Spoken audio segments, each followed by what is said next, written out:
Hey everybody, welcome to Greenland to Mentorship. So some people have been requesting me to do debt payoff scenarios with a credit card, and I will do it this one time, but I'm going to be honest, it's not that easy. And the reason why it's not that easy is because a credit card, even though it's technically a line of credit, it promotes the segregation of income. So what do I mean by that? Is that if you have $4,500 of income, and let's say you put this entire $4,500 into one credit card, can I use this one credit card to pay credit card two and auto loan and everything else? Personal expenses, yes, but rent maybe. But the credit card, I don't think so, unless you do a balance transfer as well as the auto loan, right? So definitely much harder to use your credit card as your main operating account, which is why we use a personal or home equity line of credit because there's just so much more flexibility tied to using that type of line of credit versus a credit card. We can still do it, and to be honest, even the interest rates that we're working at may not make sense if we don't have a cash flow. So if you take a look here, if we have $4,500 of income, and then we take away all of our debts, right? We don't really have that much cash flow, about 1,700, right? 1,700 of cash flow.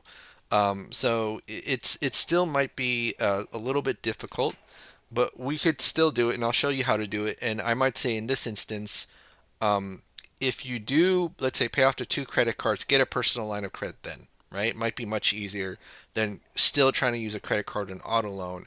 Although we can use it, um, the strategy has to make sense. You can't be one of those people where it's like, oh, okay, if it's a square peg, let me I mean a square hole, let me put a round peg on it, right? So this might be the situation where I wouldn't recommend it because it's hard, but I understand this is debt payoff is one of those chicken and the egg scenarios.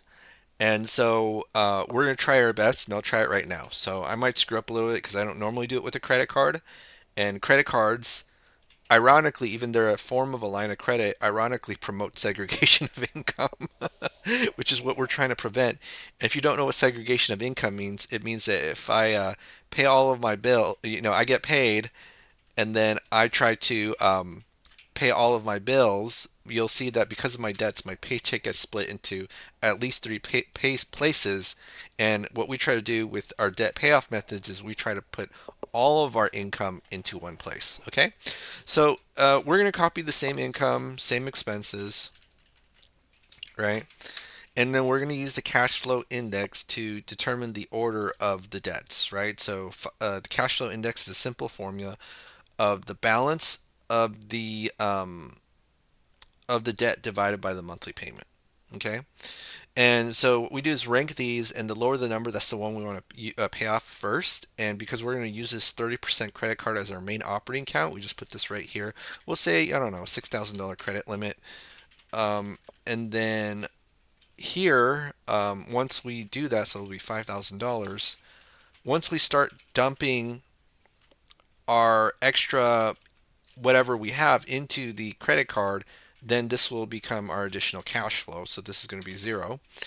And so what we're going to do with this method is not save any money and then use all of our money into dumping it into the line of credit with our cash flow. So by using this as our main account, this goes to zero, and we go from $869 to about $1,000 a month.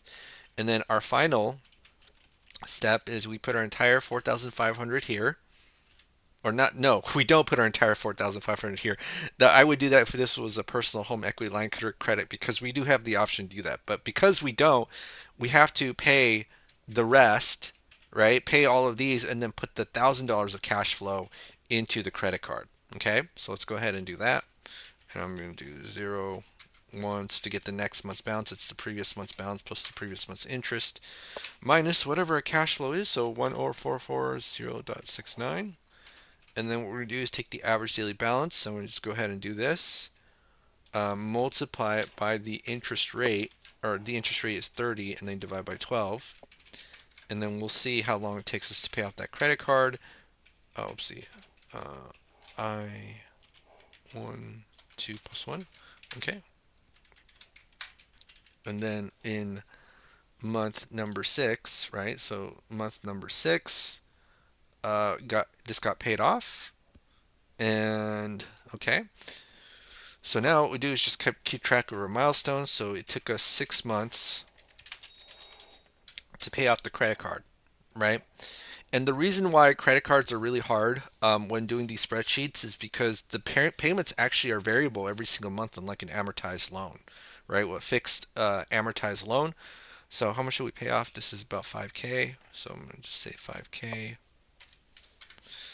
And then now what we do is with credit card two. So with credit card two, we see at 6 months what the current balance is. And so that's about 7531.84. And so now what we do is we just copy that balance into here. Oopsie, did I screw up? I think I screwed up. I'm going to copy. And then this is going to be plus 7531.84. Okay, and then now this is zero, right? So now this is $1,300 of cash flow that we have. And technically our cash flow is a little bit more because every single time we make a payment to that other credit card, our cash flow does increase as well. But we're going to do simple math and do approximates. So now our cash flow is going to be updated to 1304.69, right? And then we're going to copy and paste. And then we see that in 12 months, we paid off both credit cards. So at this point, strategically, I would probably just try to get a personal line of credit here, right? Because we paid off two of our major debts, which is two credit cards. The only debt left is the auto loan, and we paid off 13K. And then with the auto loan, right? So this auto loan here, I'm just going to go in and show what the current balance is, 12. Now, normally we say, hey, you would want to, let's say, do chunking where we take a piece of the loan and move it into the line of credit. But in this case, there are two things that really concern me. That A, you don't have that much cash flow, really, right? So you have about $1,300 of cash flow.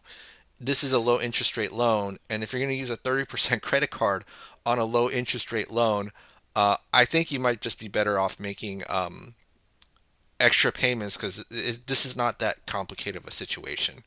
But let's just see what the results are if we use a credit card. So I'm just written down this down all right here. So it's 27% credit card. Actually, let me just quickly check something. Did I change the interest rate to 27?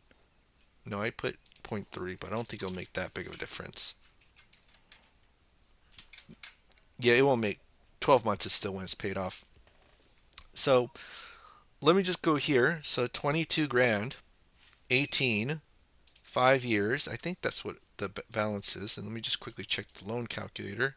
That's 17 grand. 17 grand. Okay. So let me just put this right here. Okay. And then let me, so this is 22, 2000, 2800. Okay. So I think these are all right. But I think because the interest rate is so high and your cash flow is relatively low, you just have to do small chunks. So if you do like $5,000, look how interest you didn't really save, right? So if you paid the loan as is, this is the amount of that you would pay. Hold on, let's see. If you just kind of kept making the monthly payment, right? So you could potentially save $381.89. You pay it off in 1 year, but like I don't know if this makes sense to do it this way, right? But yeah, and the other thing too is you have to pay an extra 3% of fees, although that could probably be offsetted by like the credit card points and rewards. But the reason you have to pay 3% fees because if you're going to use a loan to pay a credit card, then you're going to have to pay plastique, which is the only way I know you can pay a loan with a credit card, like 3% a fee on top of whatever you're using. So this is going to be 27%. And okay, 17 grand. So let's see if I had an 8% line of credit, or actually 15%.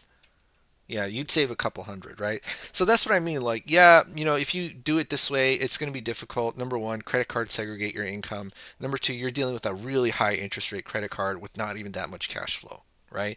So the whole point of this is to increase your cash flow, pay off the cash flow sucking debts. So sometimes there are cases where, hey, like you have a 3% loan, but because you have so much cash flow, it's okay to move that loan to a line of credit.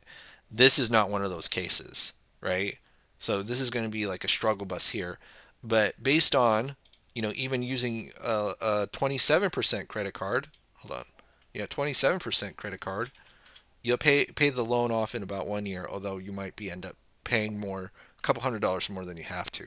I'd say in this instance, just get a line of credit here, and then if you want to do chunking, you can. But I just wouldn't use a credit card. I think it wouldn't make sense. The reason why I show like paying your credit card off with the mortgage is because it's only a couple of grand more than what you would have paid, but the interest savings would be hundreds of thousands of dollars, not hundreds of dollars, right? So I'll just do this. So this is going to be 0, and then this is going to be 24 months, 24 months, and then this is going to be 13 plus 22, and then this is going to be 35K, right? So 35K paid off in 2 years. That's not bad, and then we're debt free, right? So we, again, relative, even if we're debt free, relatively low cash flow, and if this number is small, then the only solution to this is increase this number. Increase this number. Make sure this number doesn't go up, or decrease this number if you can, and then that's how this number will go up. Okay. All right. Well, that's it for today, folks. I know this is very simple, so I'll create another video where I can do the whole shebang, and then I'll see you on the next video. Have a great day. This is Korean Land to Mentorship.